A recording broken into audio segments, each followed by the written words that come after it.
Hello friends, welcome to Awdhesh Academy. Friends, in the General Studies paper 4 of Civil Services, this paper has three components: ethics, integrity and aptitude. Today we are going to learn about the aptitude. What is the meaning of aptitude? Why aptitude is important? So first of all, let us define aptitude. Aptitude is a special skill or ability in a person to perform a particular task in a better way. We have some inherent ability to perform a particular task in a better way. For example, some people can sing well, some people can dance well, some people can speak well, some people can write well. So all these things are quite inherent, and some people are gifted with different type of abilities. And this attitude actually represents the competence of the person, and it is also often called talent or a natural gift. We have often heard that this fellow is a talented. He is a talented singer. He is a talented sportsman. He is a talented dancer. Because some sort of ability is inherent in that person. So when he learned dancing, he can learn it faster than what it takes other people to learn the same skill. So attitude is actually something similar to the intelligence. However, it is spread over a wider spectrum. For example, we can have aptitude for sketching, painting, singing, composing, writing or speaking. So different type of aptitudes are there. Intelligence is also one of the aptitude, but when we talk about the aptitude, it is actually much wider than the intelligence. Now let us understand the difference between aptitude and the ability. First of all, we should understand that this aptitude can be physical or mental. Physical aptitude can be seen. Some people are stronger, some people are weaker, some people can run fast. But mental abilities can be assessed only when a person gets engaged into that type of mental ability. However, these abilities are like a inborn potentialities. That means these are some sort of potential which is there in us. However, unless we polish those potential, unless we work upon those potentials remain hidden in us and we cannot reveal it to the people. For example, if you are having an inherent ability of being a great painter, but you never paint in your life, you are just doing the work of a laborer or an engineer or a doctor, and you have never painted, then how you will know that you are a good painter? So we have to develop that ability. It is like a seed which is there in our heart, which is there in our genetics, but it has to be nurtured, and only when it is nurtured, this potentiality become an ability. So these potentialities, to become an ability, we have to develop these abilities, and then only we can improve our performance, and when the performance is improved, then only we are identified or recognized by the world. Therefore, we can define ability as a developed knowledge, understanding, learn or acquire abilities in tune with our aptitude. That means that these abilities are basically integrated with our aptitude.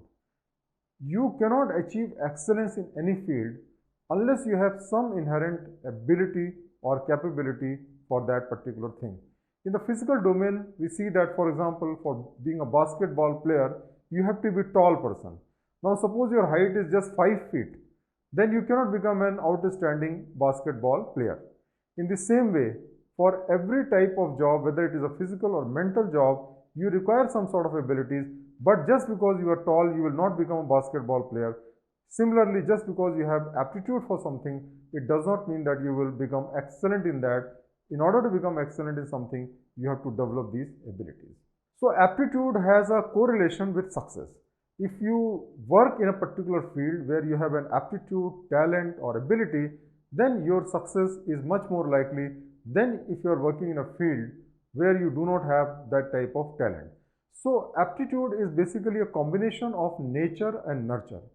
Partly it is inborn in us, and partly we develop with practice, and that is combined together, and ultimately when somebody becomes successful, it becomes very difficult to know how much of it is due to nature and how much of it due to nurture or is hard work.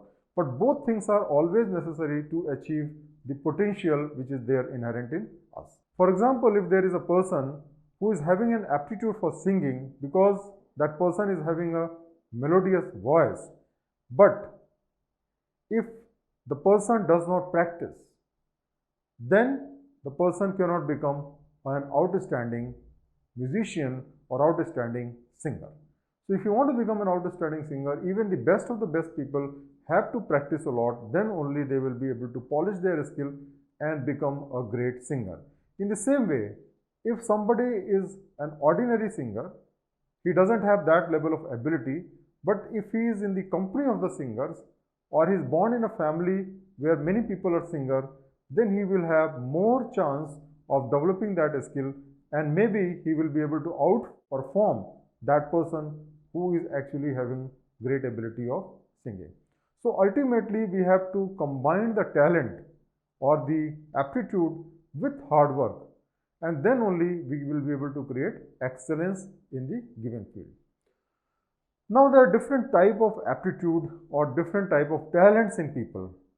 We can classify these talents in some categories. For example, mechanical, musical, clerical, art, scholastic talent, law, teaching, medicine, engineering, scientific, numerical, word fluency, and there are special relational aptitude. So people have different type of abilities. You can have virtually infinite number of abilities because every ability is very specific. For example, there you require a separate ability for playing cricket. So it may not be sufficient to be a good sportsman. You have to also see which game. A great cricketer may not become a great tennis player. So even within the sport, you have different type of abilities required in different type of games. In the same way, in writing also you have different fields, and for each field you require different type of talent. So there are different type of aptitude for which different type of test has been prescribed, which actually try to measure your aptitude in a particular field. So let us know about the aptitude test. The aptitude test is a systematic means of testing a candidate's abilities to perform a specific task and react to a range of situations. So these aptitude tests are basically a standardized method of administration and scoring, with a result quantified and compared with all other test takers. So you have to understand that for everything there is an aptitude test. For example, Government of India want to select civil servants, and so they have devised some sort of aptitude test or some sort of test which will measure which person is more suitable for being a civil servant. In the same way, if you want to become a management graduate, there is a test like GMAT or CAT for that, and so everybody try to devise a particular type of test which will test your aptitude, so that when you are choosing a particular profession or choosing a particular type of job, it is checked whether you have the right aptitude for that or not. In the aptitude test, generally no prior knowledge is assumed because it is supposed to be inherent. But we have seen that almost in every type of test, preparation plays a very important role, and just because of having an inherent ability or capability will not help you get through these competitive examinations. We shall now understand how many types of aptitude tests are there. There are very large number of aptitude tests, and there is no standard methodology which can be used for selecting people for a particular job or profession. However, we can discuss about some of the important tests which are generally used as an aptitude test. For example, numerical reasoning test. These tests require you to answer questions based on statistics, figures and chart. So if you are able to answer these questions correctly, then it will be presumed or it will be measured that you can tackle the numbers in a very reasonable manner, or you can understand the relationship between different type of number. The second is the verbal reasoning test. This is a means of assessing your verbal logic and capacity to quickly digest information from a passage of text. So suppose you read a fiction or a novel or a passage from a newspaper, then how quickly you can understand and grasp the meaning or the message of that is actually measured in the verbal reasoning test. The third is the situational judgment test. These are devised by the psychologists who test and assess your judgment in resolving the work-based problems. So we know there are so many work related problems. So what happens is that you are given a case study. After that, you have to give solutions, and then depending upon how best you can suggest the solution, you will be judged whether you have this situational judgment or not. The next is the inductive reasoning test. These tests identify how well a candidate can see the underlying logic in patterns rather than the words or numbers. The words and numbers are generally there in the book, but the patterns are there all through. So if you can find the reasoning or logic between the pattern, then that will be tested in the inductive reasoning test. Then the next is the cognitive ability test. This is a measurement of the general intelligence, and it covers many categories of aptitude test. Then we have mechanical reasoning test, which assess your ability to apply mechanical or engineering principles to problem. They are often used by the technical roles. So we have seen that there are many types of tests, and each test measures your aptitude or ability in a particular field, and that is basically devised according to the requirement of the jobs. And for the same job, sometimes there may be more than one type of aptitude test, because you have to perform different type of functions in your job. So friends, today we have learned about the aptitude, which is a very important thing. And we have also learned that aptitude are inherent, but you have to work hard to develop them and make them into an ability so that you can deliver the result and you can perform well in the job assigned to you. Thank you very much for watching the video.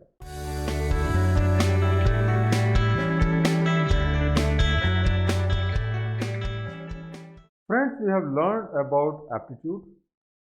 We have learned that in every profession, a certain aptitude or talent is necessary, or if you have those aptitude, you can deliver the performance better.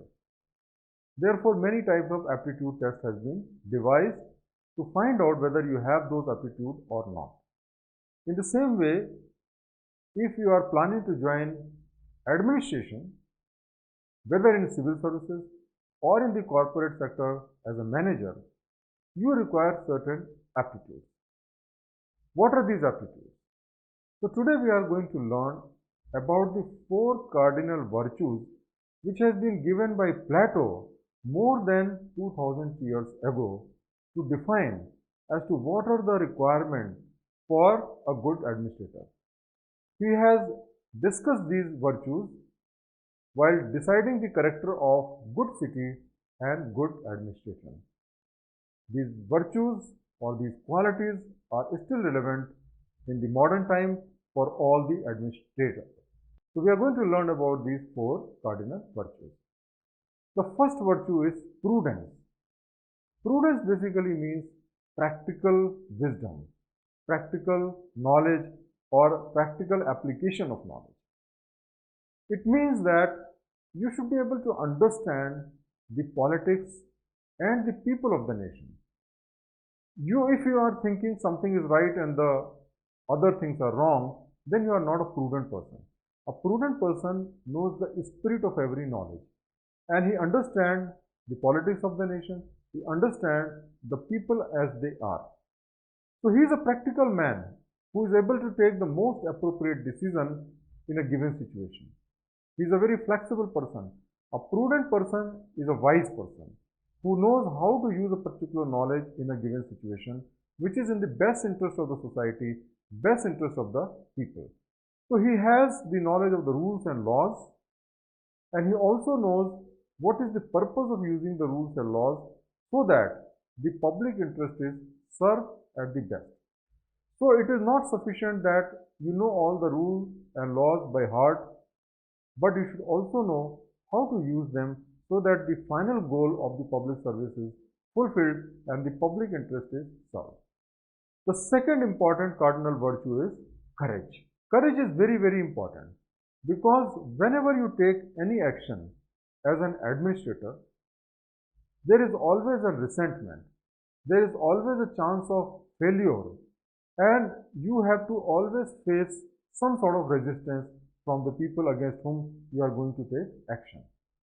All actions create some sort of fear, uncertainty, and intimidation, because whosoever interest is adversely affected by your action, he is likely to become your enemy. This problem every administrator faces. If you are a police officer and you try to control the crime, then all the criminals who are earning their bread and butter from doing the criminal act, they will become your enemy.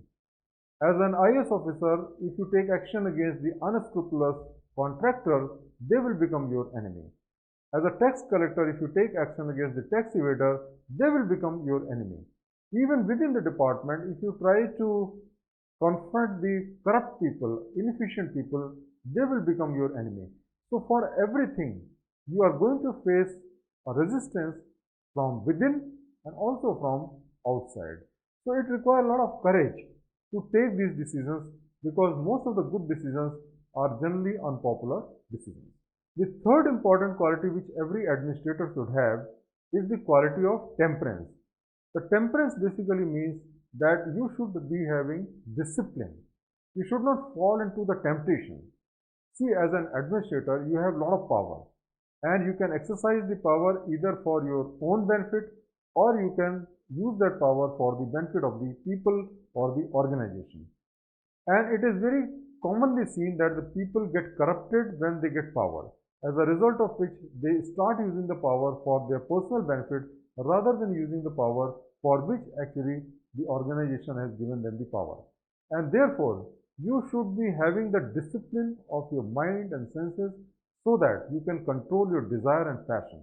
So a good civil servant or a good administrator should have temperance so that he can control his anger, he can control his emotions, and he can control his passion, so that he is not swayed by that and he can perform the work without getting into any sort of pressure or temptation. And the fourth cardinal value, according to Plato, was justice. Civil servant is after all a human being. He is having his own personal biases, which can be on the basis of caste or religion or political affiliation or gender.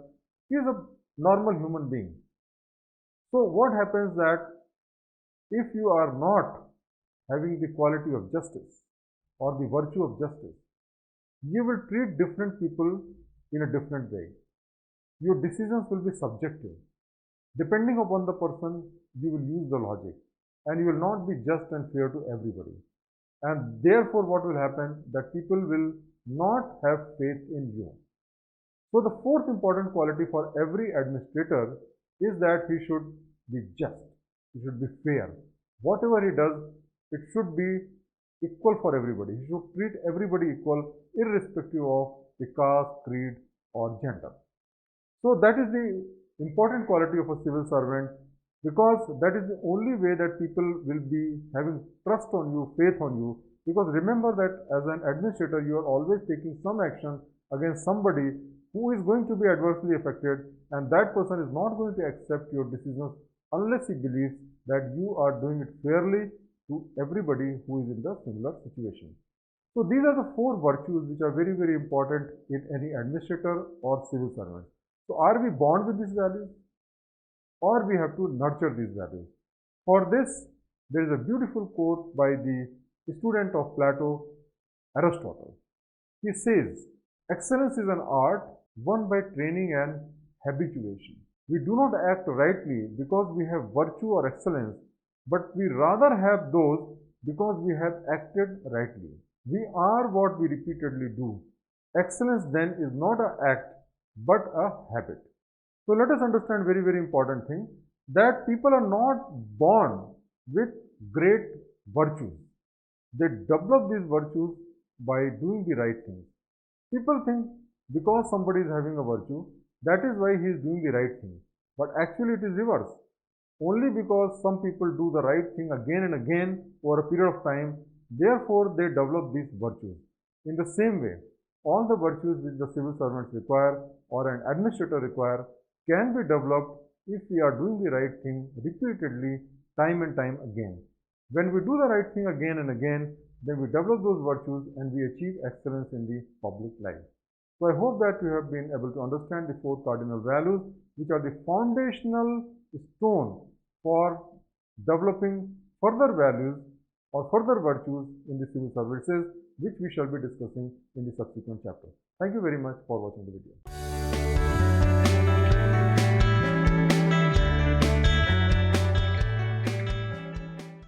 Friends, today we are going to learn about the values of the civil servants.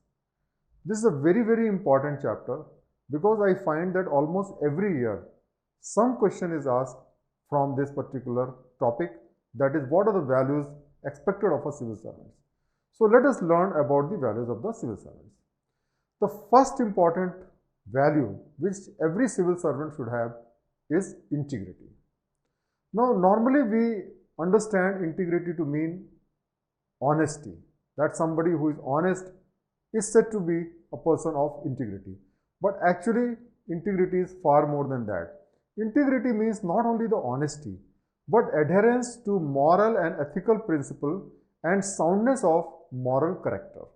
So you must be able to follow the ethical principles and moral principles, and you should have a strong character. It is not only that you are not taking any bribe or you are not doing anything illegal that is sufficient. You should be able to do what you consider is right, what you consider is ethical. It also means that there should be a coherence, there should be a harmony, there should be a synthesis within yourself and yourself with other. That means what you say, you do, and there is a continuity, there is an attachment between your inner self and the world. So what does integrity means in the wider sense? It basically has three dimensions. First is the financial integrity. Financial integrity means that you should not make any illegal money through corruption. This is the must thing and this is the most important thing. The second is the professional integrity. Professional integrity means that whatever job you are, you should be able to competently handle that job. You should be proficient. You should have the required knowledge and skill to handle that job. Just because you are not taking any money, it does not make you a man of integrity, because you have to deliver a particular function also. The third and the most important is the intellectual integrity. What is the meaning of intellectual integrity? Intellectual integrity means being true to one's own thinking or to hold oneself to the same standard as one expects others to meet. Now you will find that many people expect other people to be honest, but when it comes to them, they don't mind becoming dishonest. So that is not integrity. Whatever you expect others to do, you should impose the same moral standard for yourself. It also means being true to one's intellectual understanding of the world and being willing to change that understanding in light of new information. That means you have a worldview, and that worldview should be based on your own knowledge, experience, and if you get some more knowledge or some more information, then you should be flexible to change that understanding. You should not be developing an understanding based on somebody else's thought because it is written by somewhere, it is written somewhere, it is said by somebody. That should not become the basis to decide your understanding. Your understanding must be your own, and you should be willing to change that understanding if new information is provided to you. And third is that take the decisions using your own intellect without any fear or temptation. Many times what happens that we have very high ethical ideals, very high ethical principles. But when it comes to decision making, we get influenced by either a fear that if I take the right decision, I may get transferred, I may face punishment, I may face retaliation, or temptation that somebody may be offering some beneficial thing, somebody may be giving you money, or maybe not money but some sort of privilege, some sort of honor, and so because of that you do something which you feel is not correct. So when we are talking about the integrity, it is a very wide term and we should understand the true meaning of integrity. That means financial integrity, professional integrity, and intellectual integrity. The second important quality of a civil servant is impartiality. Civil servant should be impartial. He should see everybody with the same eyes. As an individual, we may have personal prejudices, we may have certain preferences for caste, religion, gender, race, but when it comes to the actual performance of our duty, we should not be guided by our prejudices, but we should be guided by purely the objectivity and the situation and the fact of the case. So we should decide every case purely on the basis of merit, and we should not be influenced by any extraneous factors or consideration. This is what is the meaning of impartiality. The third important quality or value which every civil servant should have is political neutrality. See, my friends, we are in a democratic society. In the democracy, the rulers are generally the politicians.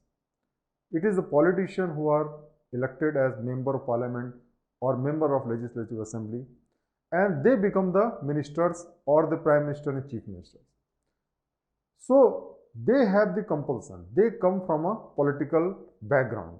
But as far as the civil servants are concerned, they are not selected on the basis of the political background, and they should maintain political neutrality in totality. They must not be aligned with any political ideology or any political party. They should not be loyal to any political party, but they should be loyal to the law of the land. They should maintain a healthy distance with the politician. They should not use politicians for their transfer and posting, and they should not exploit the politician, and that is the only way that they will not be exploited. Because what happens that if you take the help of the politicians for getting transfer and posting, tomorrow the same politicians are going to make use of you for doing illegal things. So if you don't go for the politician, don't exploit them, then they will also not be able to exploit you. The fourth important quality which every civil servant should have is objectivity. Objectivity means reduction or total elimination of biases, prejudices, or subjective evaluation of anything. So whatever assessment we do, that is not based on our subjective or personal assessment, but that is based on the fact, evidences, documents, data, and the information which is available on record. So this is a very, very important quality which every civil servant should have. You have to understand that the objective decisions can be justified because they are coming from the facts, but the subjective decisions cannot be justified. For example, if you have an intuition that this person is guilty and you punish that person, maybe it is right, but suppose somebody asks you why you have punished that person. Now you cannot say that I thought it is there, or I had a gut feeling that it is there, or I had an intuition that this person is a corrupt person or he has committed the crime. No, that will not be acceptable. So you should have the facts, and once you have the facts, and if you are objective, you can always explain that whenever somebody asks you to explain that. So objective decisions are similar because different people, if they are objective, everybody will come to the same conclusion, while subjective decisions are different for each individual because each individual is different. So subjective decisions always lead to confrontation, while objective decisions always lead to harmony, and that is the reason that we should all be objective. The next important quality is the dedication to public service. What is the meaning of dedication to public service? Civil services are not the ordinary jobs. In the ordinary jobs, you work for a corporate. Your main goal is to have profit. Because corporate makes profit, they pay you well, and you are working in the interest of that particular corporate. But when you are a civil servant, you are working for the nations and the millions and millions of people who live in that nation. So you are basically service-oriented department. You are servicing the people of India, the people of the country, and service has its own satisfaction, which you must draw. So this is a very important point you should understand, that civil services is for service, and you should work with the spirit of service and not as a profession to make money. So civil servants are basically very fortunate people that they are paid for doing this service of the people. If you see the examples of people like Bill Gates, now Bill Gates has billions and billions of dollars, but still he spent most of his money in serving the people, because the type of satisfaction which you get by serving the people, serving the poor and needy, that you cannot get by having any amount of wealth. And imagine that as a civil servant you get an opportunity to serve the people and you are paid for it also. So your primary motive should be to serve the people, because if you serve the people, then only you can have the job satisfaction. The sixth important quality which every civil servant should have is the quality of empathy. What is the meaning of empathy? Empathy is the experience of understanding other people's thought, feelings and condition from their point of view, from your own imagination. So if you have empathy, then you will be able to understand the other person.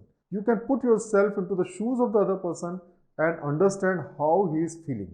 And this is a very important quality which every civil servant should have, because civil servant deals with very poor people of the society, different segment of the society, and they should be able to understand how other person is feeling. For example, even as a tax collector, if you are a tax collector, you should have the feeling as to how the taxpayer is feeling if you are taking that particular action.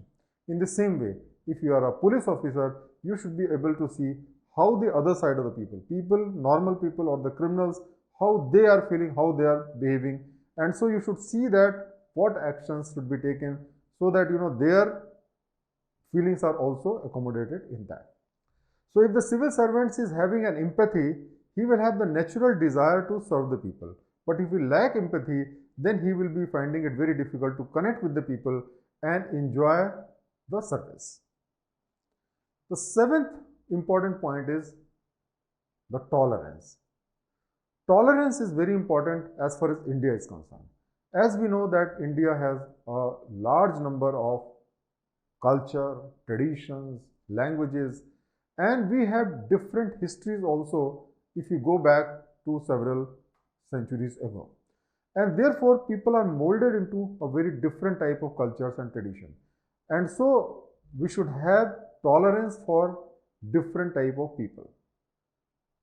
So, you should have tolerance for caste, religion, languages, cultures, belief.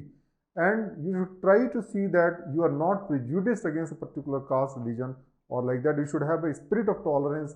You should be able to accept different point of view, different types of beliefs. And that is a very, very important quality which every civil servant should have. You should have respect for all the religions. You should have respect for all the cultures, and that will integrate you with the society. The next important quality which every civil servant should have is the compassion toward the weaker section. We have to understand that due to the legacy we have, due to the history we have, there is a large segment of our society which could not develop, which could not acquire education, and they are very, very backward in our country. We should have sympathy for them. We should have compassion for them. Now, compassion is a feeling of pity, sympathy and understanding for someone who is suffering. So, when you have sympathy for a person, you are having a co-suffering. That means you suffer with that person. And because we want to relieve ourselves of the suffering, so if we have sympathy, we will try to see that other person stop suffering, and that is a very important quality which we should have. Because once you have sympathy for the poorer section or the weaker section of the society, you will try to work toward them. You should try to see that they get freedom from their slavery and freedom from their poverty and helplessness.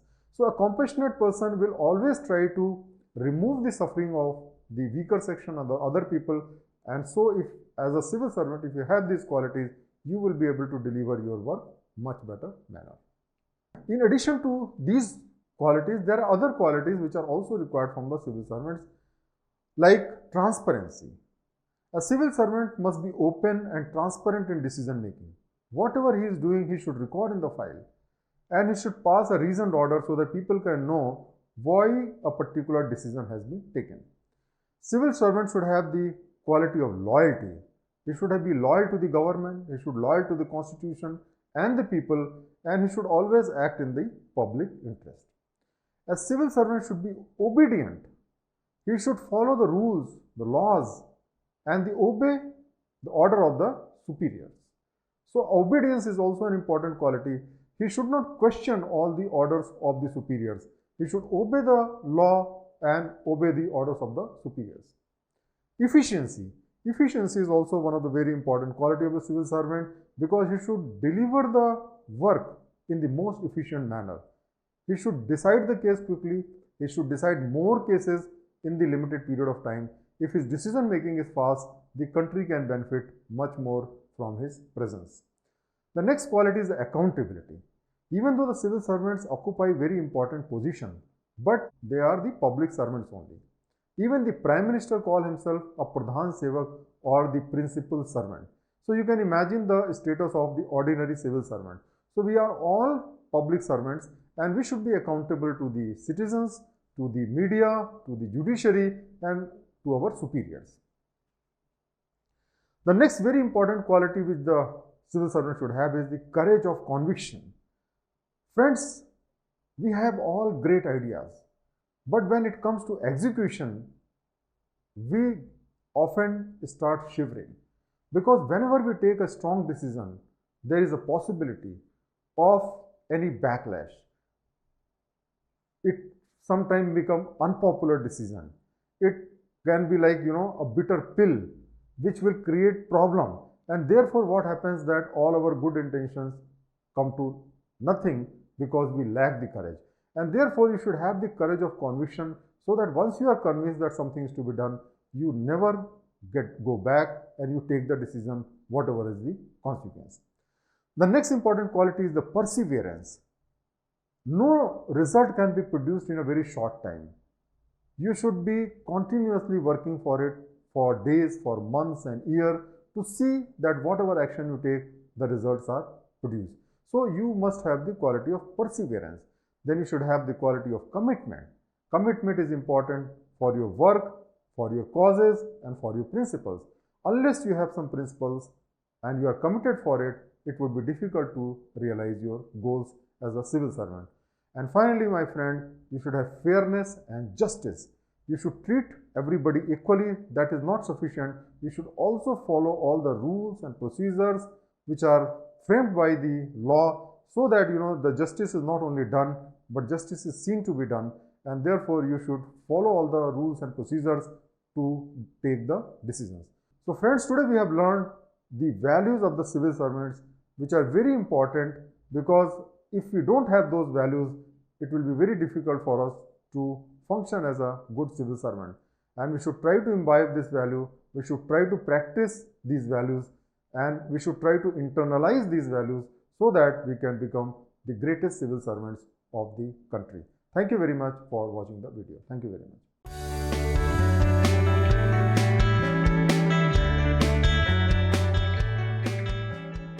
Friends, today we are going to learn about the different types and different levels of public morality.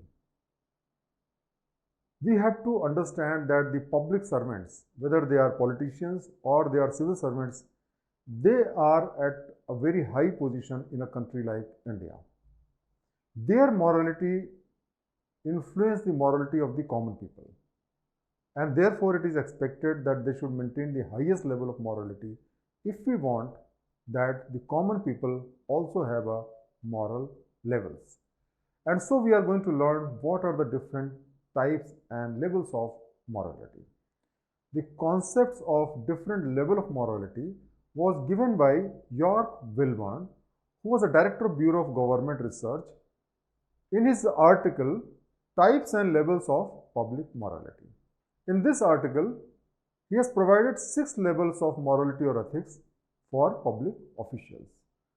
These are basic honesty and conformity to law, conflict of interest, service orientation and procedural fairness, ethics of democratic responsibility, ethics of public policy determination, and the ethics of compromise and social integration. So today we are going to learn these 6 levels of morality which has been given by Wilburn. So first is basic honesty and conformity to law. What does it mean? Wilburn says that public morality is not possible unless you have personal morality as well. A person who is unethical, immoral in his personal life cannot be ethical and moral in the professional life. And therefore, we can expect, or we should expect, every public servant to maintain highest level of morality in his personal life as well. Wilburn very specifically said, the public servant is morally bound just as the other persons to tell the truth, to keep promises, to respect the person and the property of others, and to abide by the requirement of the law. It is very common in many countries, and particularly in a country like ours, that the public officials break the maximum law. They don't follow the law, and that creates a very bad impression, because if they don't follow the law, why other people should follow the law?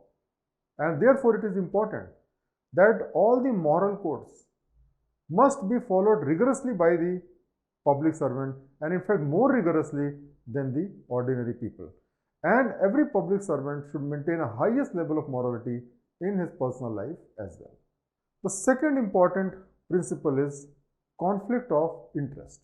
A public servant should not invest in companies in which they have jurisdiction. They should not employ their children or close relatives to the organizations which are under his control. They should follow transparent procedures for selection of vendors and to avoid any perception of favoritism. A public servant should ensure that if they have to deal with a particular company, they have to deal with a particular person in the matter of employment or in the matter of giving some benefit, even say giving a tender, then he should try to recluse himself from the decision making process. So suppose there is an appointment, and in the appointment your relative has also applied. You are in the interview board. Maybe you are the chairman of the interview board. Your decision will help that person getting selection. In that situation, you should try to see that you recluse yourself from that particular process. You can request your another colleague or your boss to preside that meeting so that you cannot be accused that you have selected your own relative for the job. So this is very important. Whenever there is a conflict of interest, then we should try to recluse ourselves from the process so that no charge of favoritism can be imposed upon us. The third important principle is the service orientation and procedural fairness. We know that in a democracy, it is the people who are the supreme ruler. They select their representatives, MPs and MLAs, who become minister, and they head the government. As a civil servant, you work under those ministers. So you work under the public, and therefore you should have a service orientation because they are your master rather than you thinking that you are the master of the common people. This attitude is very, very important. Mahatma Gandhi once said, the best way to find yourself is to lose yourself in the service of others. When we serve other people, the type of joy and satisfaction we get is tremendous. And civil servants are very lucky that their job is to serve the public.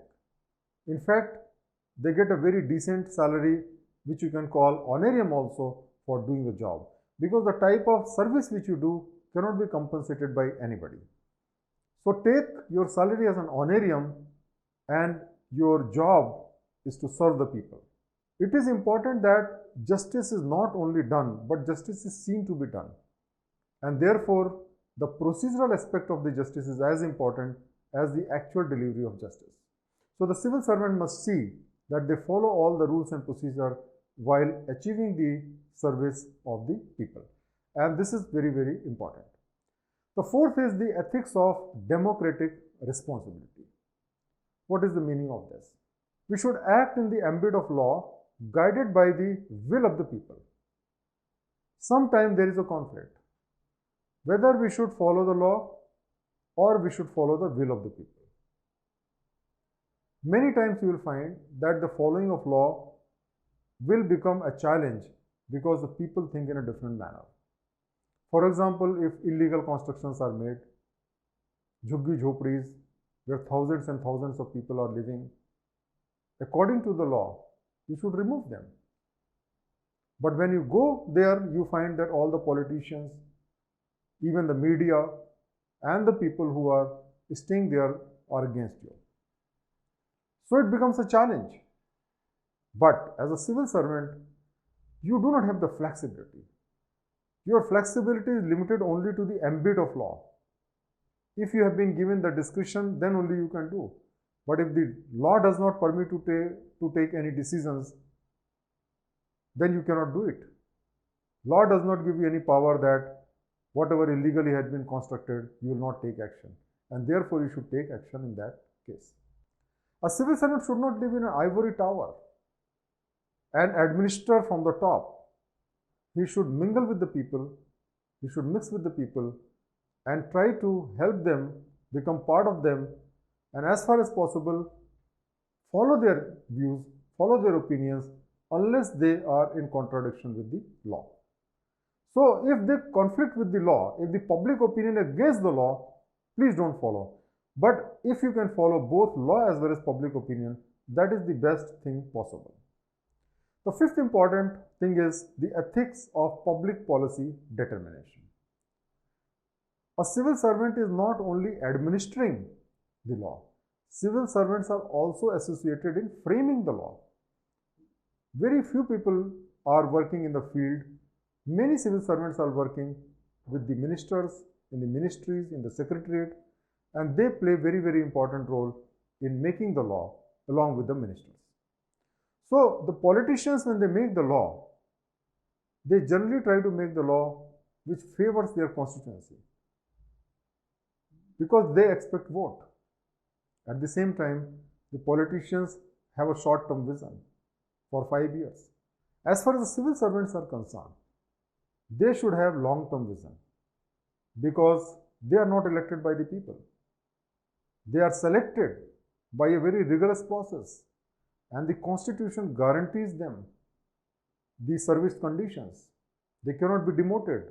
Their benefits cannot be taken by any ministers. There is a process to even appoint and remove them. And they have been given tremendous protection and job security. And therefore, whenever they are there in the decision-making process, they must see that everything is in accordance with the law and everything is for the public benefit at the large level and not limited to any particular segment of the society.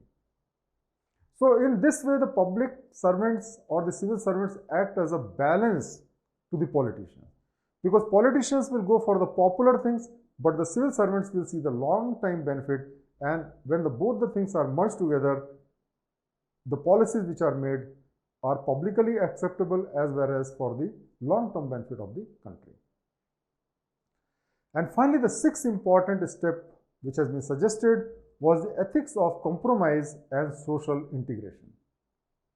Wilburn has very beautifully contended that compromise rather than standing on the principle is moral, because without compromise there will be discord and conflict and disintegration rather than integration of the society. He says that when you are in a democracy, it is a living organism. You cannot make a principle which is going to be against the popular will of the people. We have to see that all the sections of the society are satisfied. They negotiate with each other. They work with the spirit of compromise, because if you impose any strict principle, it may benefit some people and the other people may see as their loss. That sort of thing should not happen. It should always be give and take, and therefore there should be a compromise between all sections of the society, and we should always have a negotiated settlement. So the public officers should ensure that different segments of the society are getting the benefits of their policies. They live in harmony with each other. There is no conflict between them, and the entire society grows together, because it is wisely said, if they don't grow together, they will grow apart. If the inequality is very high, conflict will arise, and therefore it is important that all the sections of the society grow together and we become a strong nation. So, an ethical person, an ethical public servant will try to balance the different interests of the society rather than following a principle and seem to be biased toward a particular segment of the society. So friends, today we have learned about the 6 important steps of the public morality, which has been given by Wilburn. And I am sure that these principles are valid all over the world in all the public services. Thank you very much for watching the video.